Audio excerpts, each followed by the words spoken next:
Welcome to the Crestwood Bowl in St. Louis, Missouri, the Budweiser National Bowling Hall of Fame tournament. And here are the folks who have made the finals. Wayne Zahn and his partner Deanne Jacobson.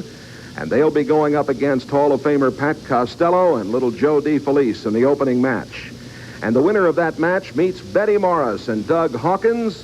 And then the number one seeded team will move into action. It's Dick Weber going up against Jerry Beatty. And we're very happy to have you with us. Jay Randolph, along with Hall of Famer Virginia. It's great to have you with us from every standpoint. Virginia Norton, ladies and gentlemen, here to work this program with us. And Virginia, it's been a wonderful week here in St. Louis for the amateurs as well as the Hall of Famers. We've had over 300,000 bowlers participate all over the country. The charity, a wonderful charity, of course, because we love the Bowling Hall of Fame here in St. Louis, and they receive a lot of money from this event. And we're going to have some money to give away here today. Tell us about the format. Well, actually, the 12 amateurs that were here this week had the chance of bowling with 6 different Hall of Famers, and their double scores plus their handicap and 30 pins for each bonus match got them here today. Now, today, we're going to be looking at the amateurs adding in their handicaps right at the beginning, so that by the time we get to the 8th and 9th frame, we should know exactly what's happening in each match. And a $15,000 first prize will be split among the championship team. And we've got a big crowd on hand who are going to enjoy the action. The stepladder finals coming up. There's the way they stack up. Zahn and Jacobson, Costello, DeFelice, Morrison, Hawkins, and Weber and Beatty. And we'll be back with more right after these messages. The finals of the 1988 Budweiser Hall of Fame tournament are brought to you by Budweiser, the king of beers and proud sponsor of the 1988 U.S. Olympic team. For all you do, this Bud's for you.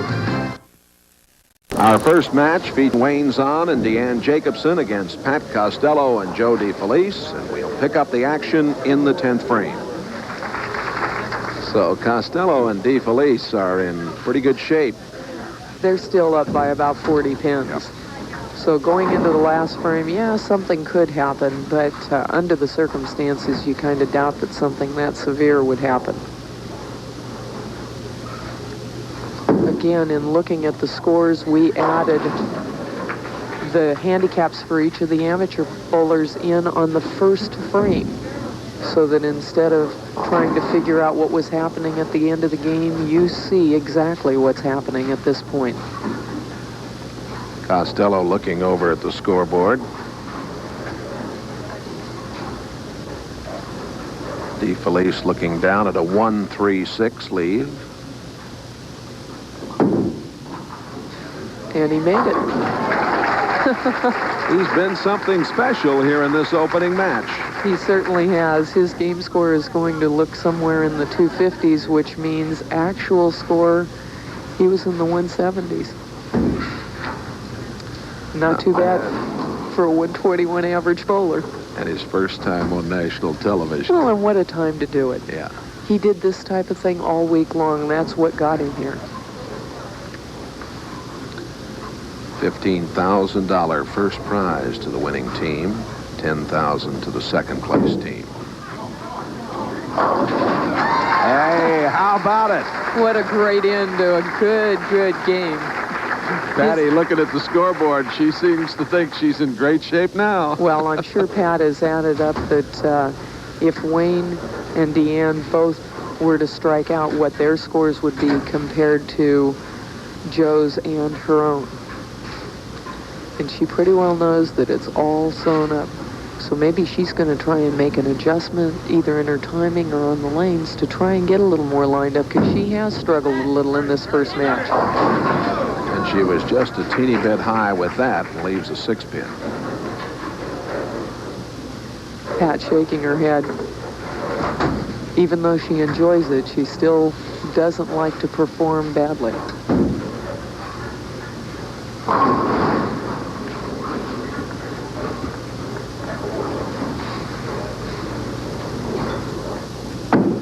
Oh, she had a little problem on the approach, but she got away with it. She's looking down there at the line and pointing to something.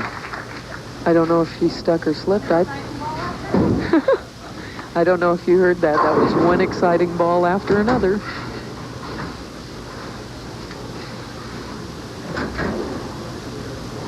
She never loses her sense of humor, although she's able to keep that concentration. And some bowlers are able to do that and some aren't. Some need to sit on the bench and really concentrate. But in a double situation like this, you need to be able to be a little bit loose and keep your partner loose at the same time. Well, Costello and DeFelice are going to move along in this 7th annual Budweiser Hall of Fame tournament. $50,000 overall in prize money for the contestants who come to St. Louis. Deanne Jacobson. Good. Well, Deanne makes contact. And she says, there it is, finally. And, you know, amateurs and pros alike, once the music is over, it gets awfully easy to perform well. It's like that second putt. That's exactly right.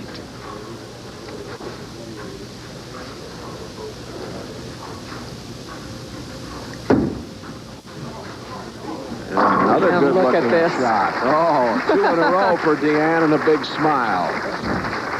And she kind of looks at Wayne and says, where's it been the rest of the game? And Wayne's laughing back here, saying the same thing. Well, she's got an opportunity, of course, to strike out. And her game score will be significantly under what her average is. But I don't think she's going to complain at all about what a wonderful time she's had this she's week. had a great week, and that's a nice way to finish. Wayne Zahn congratulating her.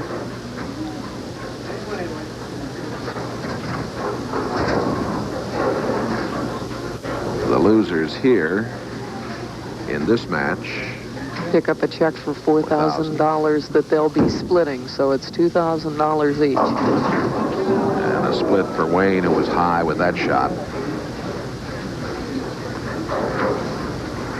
It really didn't make any difference at this point. I know that Deanne felt a lot better about being able to strike out. Wayne has certainly had his share of strikes throughout his career, times that he needed strikes or doubles in the 10th to win tournaments, and he was able to do it. So this, I don't think, is going to bother him too much. Well, congratulations from Costello to Zahn. The team of Costello and DeFelice will move along, and Patty's saying, how about it? Well, here are our 4th place finishers in the tournament. The team of Zahn and Jacobson, and Wayne, $4,000 for your team for finishing in 4th place. Congratulations. Well, thank you, Jay. I just want to say to Joe, he bowled a great game. I think he bowled about 50 pins over average, Boy, and that's tough to beat. He's been bowling great all week, but I was proud of my partner. She'd done great all week long, and I just wanted her to know that she did a super job. She's a lovely lady, and Virginia, I know you want to visit with Deanne. Okay, Deanne, how was it the first time on television? I know you were a little bit nervous right at the beginning. Yeah, when you don't carry, you get a lot of, upset in you, and I wanted to carry a few, and I thought I was throwing the ball well, but I didn't get breaks very much. Okay. I bowled with Wayne earlier this week, and we bowled great together, and I was hoping we'd bowl great together again. Would you like a couple of 10 pins back? Yes. It was a nice Nice. finish on her part, though, Wayne, wasn't it, to finish up with that triple? Yes, I think she just kind of finally got a little relaxed, and she started going through the shot. She was trying to edge between. One shot would go out, one shot would come in, and she was trying to get situated in between, and finally at the end she just finally got it. Well, wonderful seeing you, and congratulations to you. We'll be back with the second match of this championship right after these messages.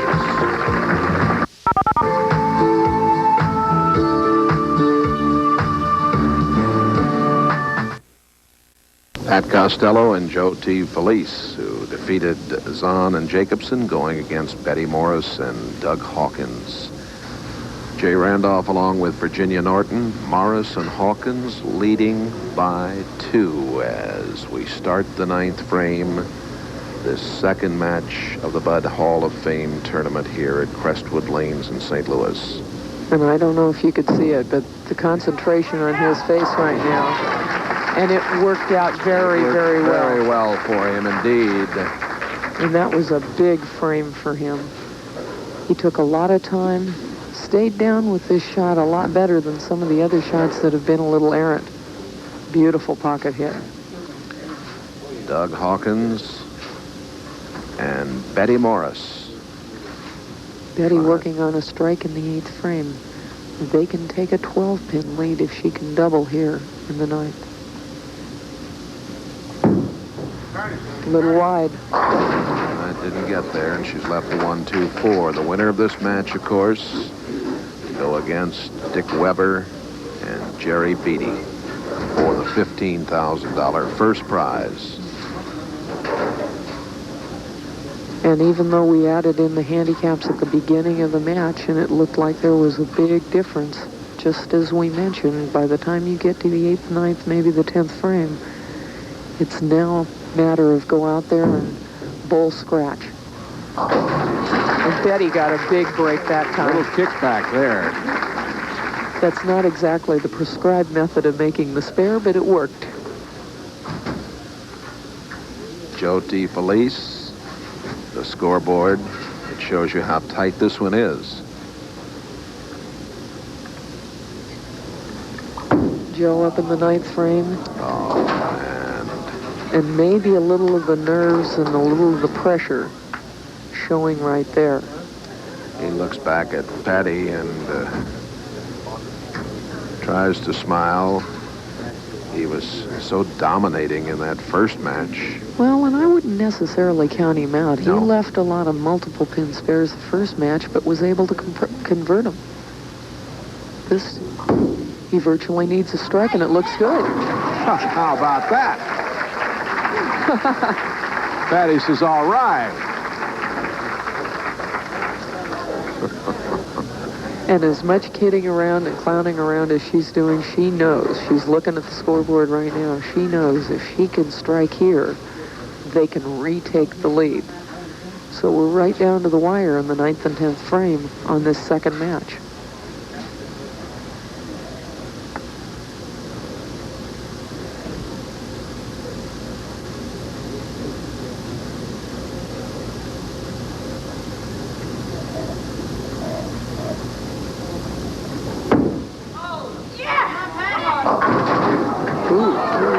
Well, she was afraid for a moment she was going to have a split. Well, actually, I don't think that's what she expected to have happen at all. When she rolled it, she's rooting it on. She thinks it's going to be in the pocket. Now she's worried about the split, and now she's all right.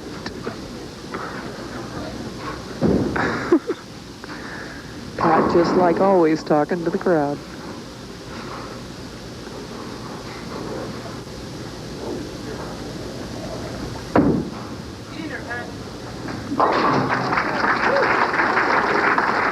And we'll be back with more of the Hall of Fame tournament from St. Louis right after this.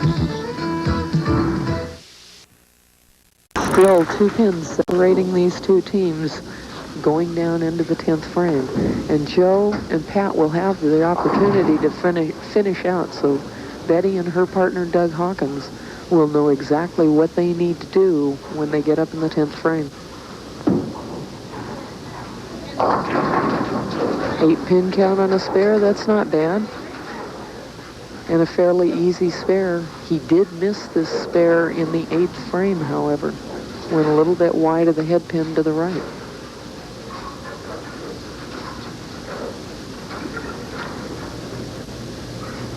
DeFelice and Costello defeating Wayne Zahn and Jacobson in match 1, trying to win their way into the championship.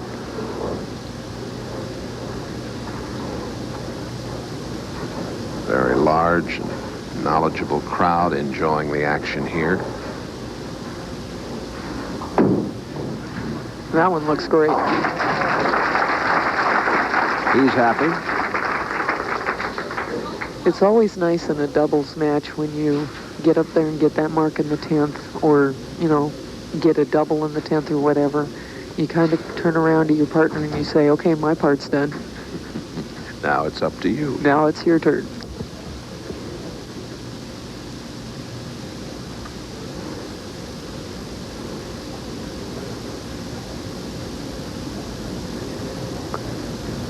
Pat at this point hoping he gets lots of pin count. And 7 isn't too bad at all. So his final score, including his handicap, is 212, meaning he's still 12 pins over his league average. He was 252 in that first game. And they won the first match by 52 pins. This one, a whole different situation. Been quite a week for that young fella from New York State.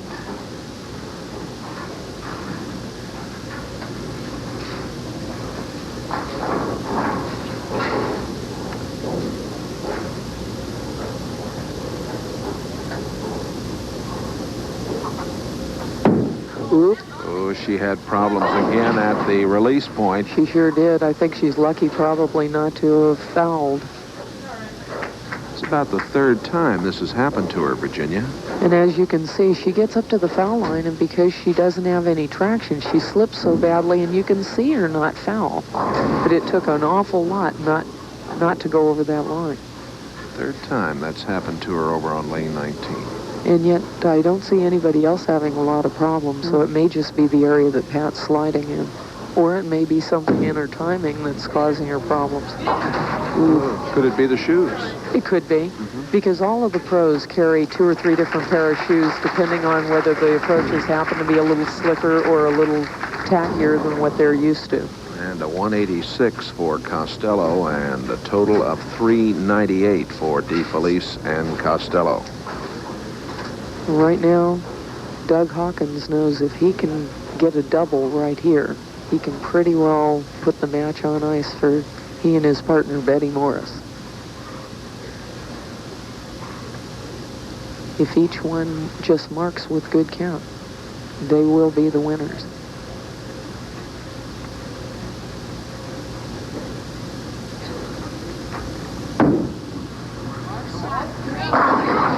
Oh, boy.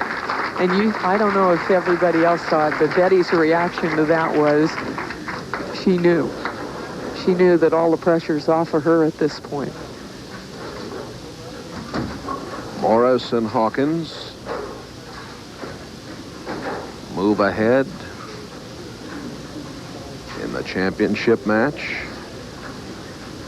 where they will meet Dick Weber and Jerry Beattie.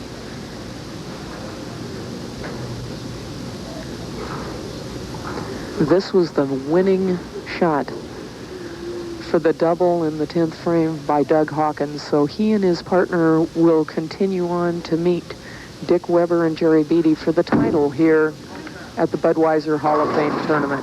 $7,000 for Pat Costello and Joe DeFelice, our third place finishers. Congratulations. Thank you, Jay.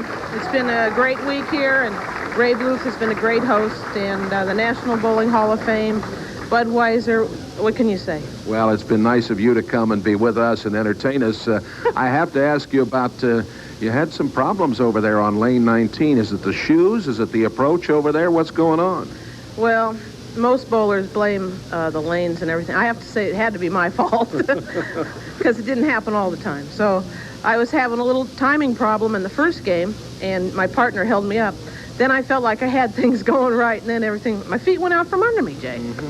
Well, that can happen to all of us. That's right, that's right. Pat, Joe just proves that good things come in small packages. He's really special. You're right, he is a very special guy. Virginia? Joe, you bowled phenomenally all week. I talked to Pat, I talked to some of the other ladies that you bowled with, and they just said you held them up all week long. You certainly did a great job the first match. The second match you bowled well, just not quite as well. You had a problem with spares. Any reason? I don't know. I just could not get them. They weren't there. Did you feel as comfortable the second match, or did you feel more comfortable, a little bit less nervous? I was a little less nervous, but the ball was just not hitting the pins. So for you need to stay nervous. That's something to remember next time you're on television. I think the folks back in Brockport, New York are going to have a big party for you when you get home. We'll be back and meet the finalists right after these messages.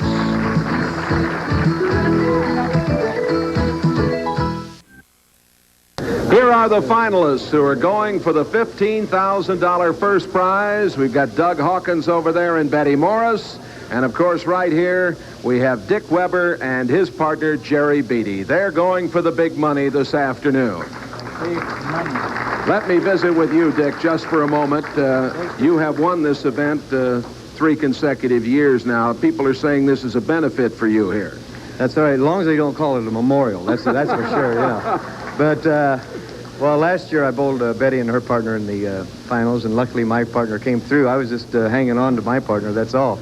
But the partners have been good for me. They carry me, and I've been riding their back, and I've got my spurs in the side. So, you know, we're going to try, aren't we, Jerry? Hall of Famer Dick Weber. Jerry, it must be a very special thrill for you to have the opportunity to participate with this gentleman who is really one of the greats. Oh, it's great. But I don't know about me carrying him. He's going to have to carry me. Well, it'll be fun to see you both in action, and the very best of luck. You all qualified first.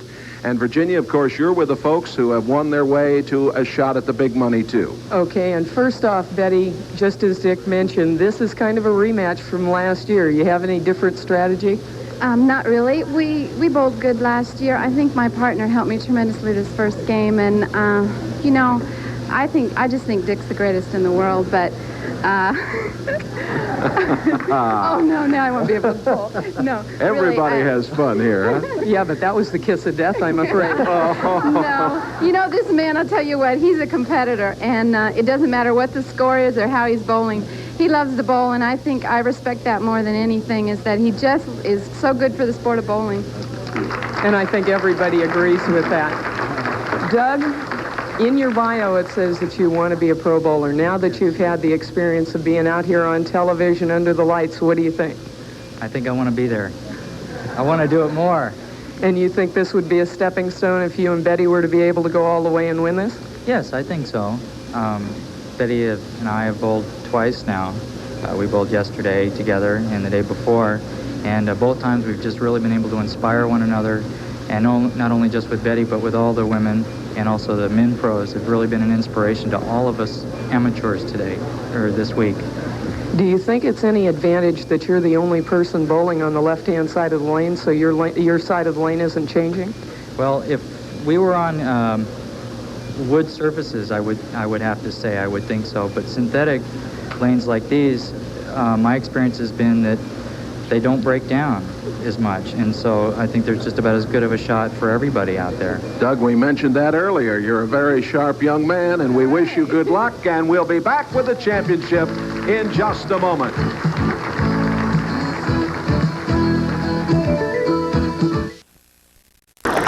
Betty Morris and Doug Hawkins take their shot at Dick Weber and Jerry Beatty in the championship match of this 7th annual Budweiser Hall of Fame tournament.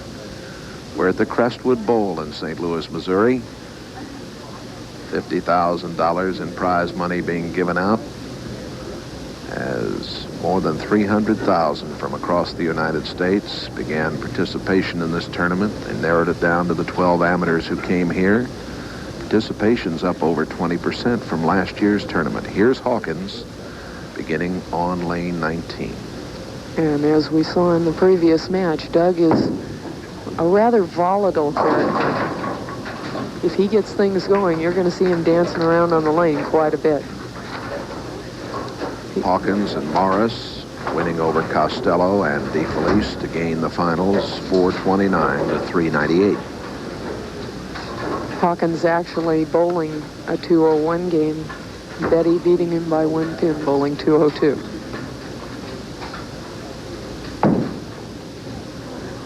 And he converts Hawkins with a 26 handicap. And it being added in the first frame, so it may look a little bit lopsided for a while, but it'll even out toward the end of the match. Betty Morris, bowler of the decade in the 70s. Currently bowler of the year. And she leaves the 10 pin. Good shot, and I think Betty really expected to carry that. Inducted into the WIBC Hall of Fame in 1983. And the talented young woman I'm working with today, Virginia Norton, now in the Hall of Fame. Congratulations to you. Well, it's the thrill of a lifetime for any bowler. It's something you look forward to, but you don't really expect to happen. Of course, when you've got the kind of credits that Betty and Dick and so many of these people have, you can't do anything but expect them to be in the Hall of Fame. So marks for Hawkins and Morris in frame one. We get our first look at Jerry Beatty. She's from Phoenix, Arizona. And her handicap 50 is added in right here at the start. Jerry, I think, is going to be a little bit nervous. I could be wrong. She gets a break there. Goes through the nose, leaves only the 6-pin. She and her partner Dick Weber have been waiting in the wings for the first 2 matches to end. Weber's done that many times. It hasn't happened for Jerry. You're right. Yeah, I think Dick's getting kind of used to this position, actually, in this tournament. Jerry is a computer operator, and she does not get the spare. Well, and there again, you have a little bit of nerves. Jerry's league average is 150, so she's used to making especially 1-pin spares quite often. Dick Weber, 58 years young. Oh, and it didn't quite carry. And he's left what we call half a loaf. The bucket and the 7-pin, and this is not any easy spare to try and convert. Dick checking his sliding shoe also a little bit here, but this is not the problem, the lane that Pat Costello had a problem on. Gets a little bit of a break. Let's suggest that if you're in the St. Louis area, you'll want to drop by the Bowling Hall of Fame. It's right near Busch Stadium in St. Louis. This is the 7th annual Budweiser Hall of Fame tournament. We'll have more in a moment. Folks who have qualified here, these are the other amateurs who made it in here after the in-center qualifying started way back in January, and the women amateurs. There's Jerry Beatty. Going Brooklyn, and that's 3 shots in a row where she's been a little bit high on the head pin. She missed this 6-pin in the first frame. I'm sure she wants to try and zero in on it a little bit better here.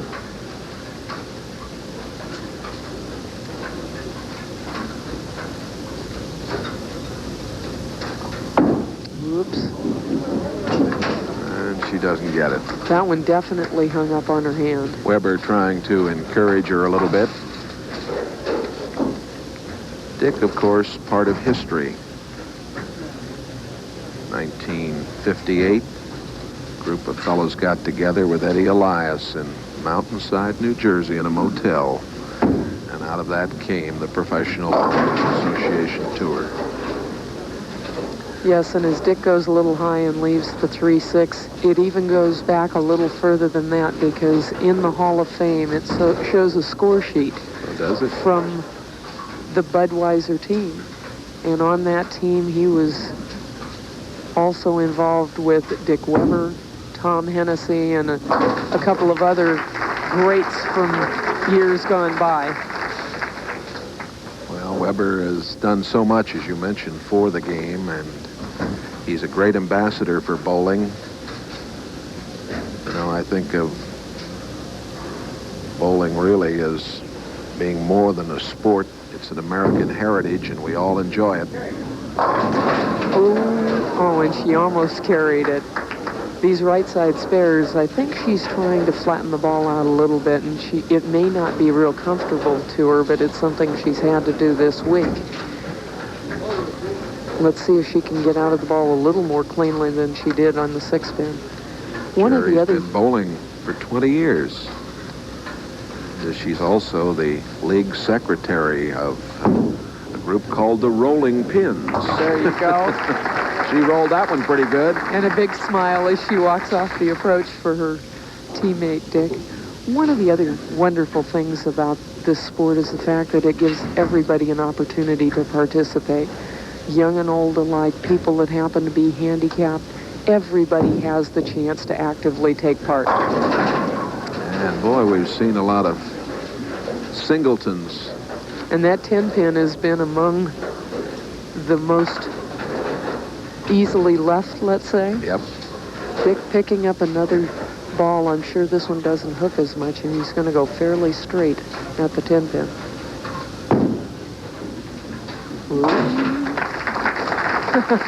Dances around like a teenager, doesn't he? He sure does. He's got so much energy. I know a lot of people that are in their 30s that don't have as much energy as Dick Weber. Hawkins now getting set on 20. He marked in 1 and 2. A strike in the third. And if he can strike on this shot, he and his partner Betty Morris will take the lead in this match.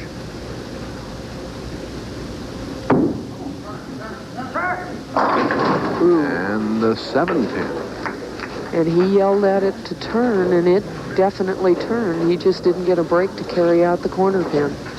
So just as the right-handers are leaving the 10, Doug Hawkins, the left-hander, leaves the 7. And with as much hook as he rolls out there, it'll be interesting to see what he decides to do on this. Is he going to flatten the shot out? Is he going to try and roll the big hook?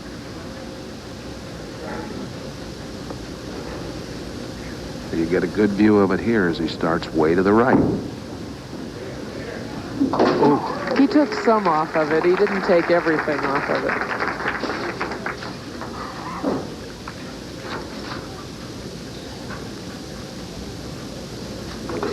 Betty Morris, certainly one of the most active pros. I don't think she's missed a stop in 2 or 3 years at least.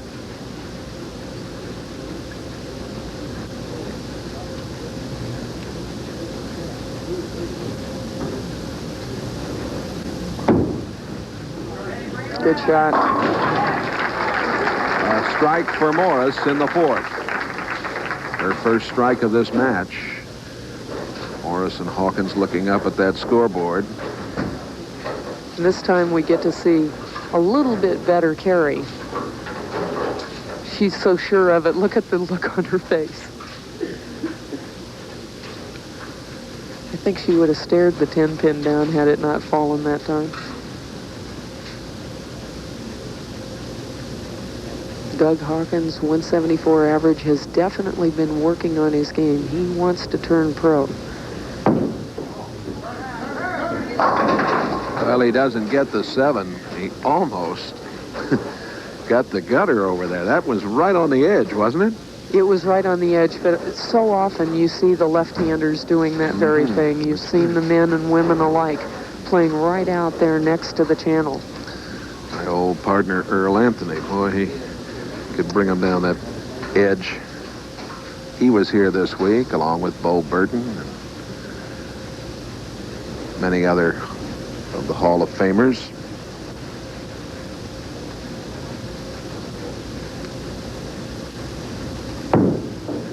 Uh-oh. They got it. From the angle that we're sitting at, it looks like the ball is going to drop off. But he is not totally killing the ball, so he's able to keep it on the lane. Betty can put their team in the driver's seat here. If she could catch a double, they could take the lead.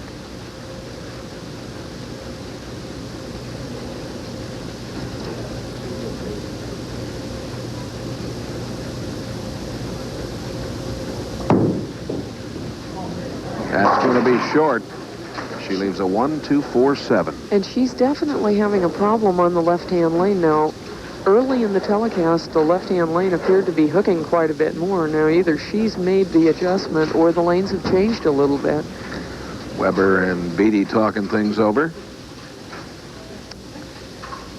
I think Dick's trying to help his partner relax. Maybe she's getting a couple of helpful little hints on what kind of adjustment that she needs to make. Uh-oh. And that may help Jerry to relax a little bit. Here, Betty pulls the ball, and it hooks a little too early, and she goes well left to the head pin. So she's open in the 5th frame. Hall of Famers who were here, Virginia, that we haven't seen in action. You mentioned Judy Sutar helping us with the telecast today, helping us with our scoring. Doris Coburn also here, and Earl Anthony, Bo Burton, Don Ellis, Carmen Salvino. And we'll be back with more right after this.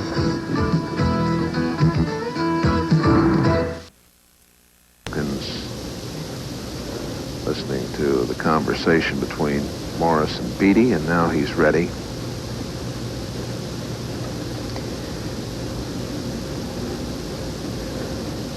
He uses a little bounce there. Maybe he picked that up from Betty Morris.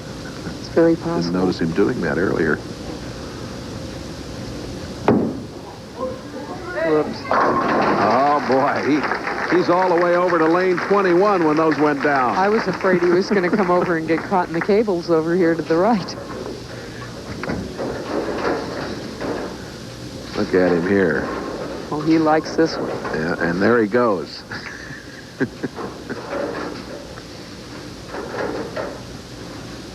So they take the lead, and Betty can certainly help her teammate out if she can get a strike here so that they're both entering the 10th frame on strikes. Here's Morris on lane 19. Looking good, and again, she leaves a 10. That one was kind of a half-pocket 10. Betty looked like she went around the ball a little bit. The ball didn't break as sharply into the pocket. She's left a couple of ringing 10s this game that very easily could have gone.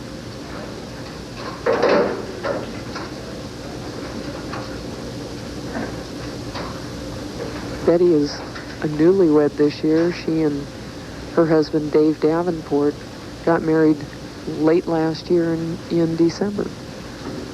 And they just bought a house, so I know that she's hoping that her share of the prize money will go toward a few house payments.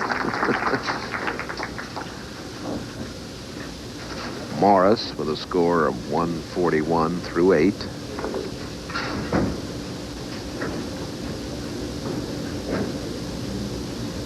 Jerry taking her time, and maybe that's something that Dick said to her. She's been going high on most of the shots this game. Tried to get it a little bit wider and got it a little too wide. She'll be shooting the 128.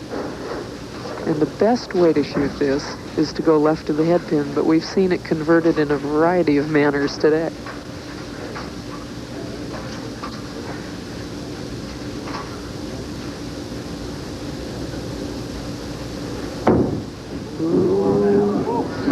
Well, she tried a little left of the head pin, but didn't quite get it there. And Dick's telling her, good try.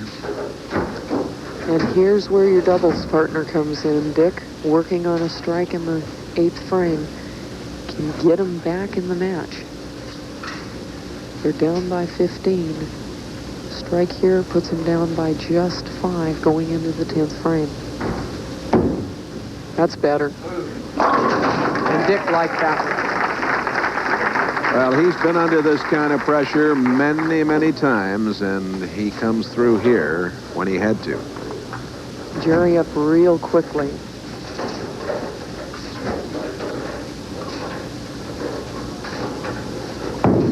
That looked better. What a great shot that was. And Weber and Beatty are back in business. And under that kind of pressure, Dick's still having a good time. You saw the smile on his face. Here's the scoreboard. Dick and his partner Jerry Beatty are down by just 5 pins. If she can get a strike here, if she can double in the 10th frame, they're ahead. Brooklyn, maybe? Leaving the 9-10 split. She can go between them. I think she'd be happy to just get one. And then Dick will be up on his good lane. He's been lined up on this lane all game. So it'll be interesting with him going in with a double to see what happens.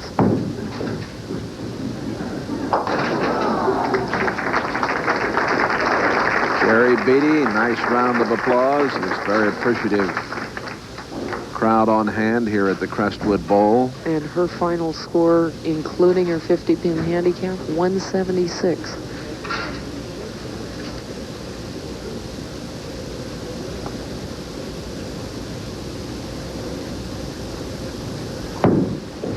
Looks good. Three in a row for Weber. And they take the lead with that shot. And I know Dick was looking at the 10-pin, as I'm sure Betty was, remembering how many she's left this game. Now, we've seen a lot of 10 pins today. You bet. And you can watch the 10 be the last one to fall. Well, we've seen that man do it when he had to so many times over the years. This to increase that lead. Good shot. Oh, and he doesn't get the 10. Well, I'll tell you this, as great a shot as that was, if he had one to choose from, he would have taken the first one that carried.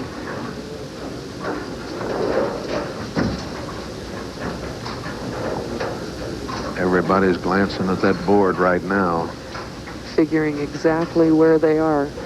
Dick will be in the 2-teen range with this spare 217. And that means the team of Dick Weber and Jerry Beattie have shot 393 for their 2-game match. Doug Hawkins up in the 10th frame working on a double in the 8th and 9th. So this is a big shot for he and his partner Betty. If he can strike here, they can go back into the lead. But remember, anything can happen. If he strikes here and Betty were to open, that would change things again. Hawkins with strikes in the 8th and the 9th. And here he goes on lane 20 in the 10th.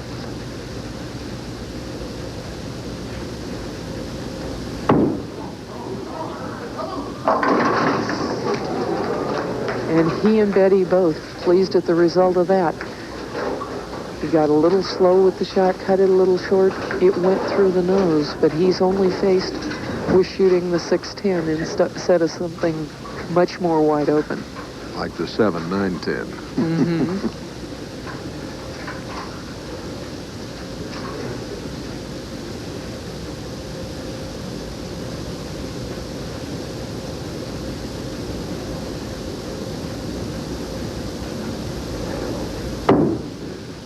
That one looks fine. I think Betty was more concerned about it than Doug was. So Doug will be in the 200s with his handicap. Betty Morris right now shooting at a 181 pace. She's going to need a double in the 10th frame. Weber and Beattie looking on, wondering whether they'll get 15,000 or 10,000.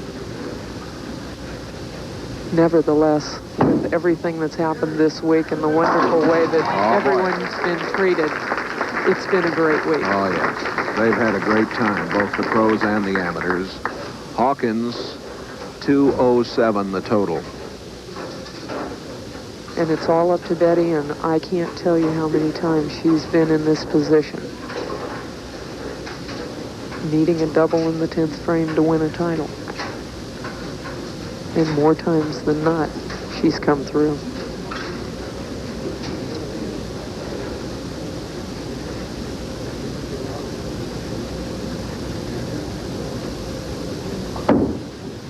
Oops. Gotta hurry. Ooh. Oh, my. Oh, Morris looks around at Hawkins and look at Dick. Did that go down, he says? No, I think he's wondering who threw that out of the pit, actually. What a great break. Betty knows this ball isn't going to get there. But I think that's the head pin that came around, rolled forward, and knocked the 2-pin forward. That's what you call a late bloomer right there. You're right.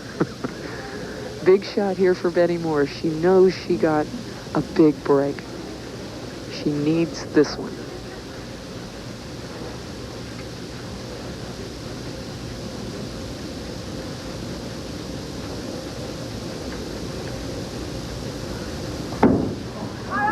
That's close. All right, Betty Morris being congratulated. Look at Hawkins. Look at the tears in the kid's eyes from California. My goodness. I think this is probably the beginning of a very good career for him, and it meant even more because of that. Well, a very magic moment here at the Crestwood Bowl. Betty getting a great break on the first shot, but she couldn't have thrown the second one any better. 6 pins for victory. And that's all she got. Oh, my.